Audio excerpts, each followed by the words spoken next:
So the idea is if you make yourself vulnerable, you can show your humanity. And what I talk about extensively in the book, I'll keep it really brief here, is I had a brain tumor about 12 years ago. It was benign, but it cost me the hearing in my right ear. So there's a lot of situations where I position myself to be on a certain side of somebody, whether walking on the street, sitting at a busy restaurant's lunch table. And I often have to explain why I do that. And a lot of times that has been in the context of a stiff business meeting with someone, people don't always want to be sold to. So sometimes they're keeping you at arm's length. But when I reveal this, when it comes up somewhat naturally, when I make myself vulnerable, all of a sudden I go from being a salesperson to just a human being.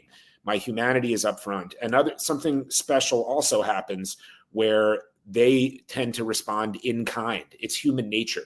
They tend to share something deep about themselves or a loved one. And all of a sudden we've crossed this Rubicon of intimacy and created a bond in a certain way. And spies are experts at this. One guy I talk about in my book has a son with, it was Tourette's, or it was on the spectrum of some sort, maybe Asperger's. And when he was connecting with potential agents in the Middle East, which is very family oriented, he mentioned this, and he found somebody that he was looking to cultivate that had a similar issue in his or her family, I don't recall, and it led to a breakthrough in their relationship. So people think in the professional world you have to be this stiff, uber professional person. Of course you want to be professional, but making yourself vulnerable and opening yourself up and sharing something about yourself is a good way to change the narrative of those difficult conversations.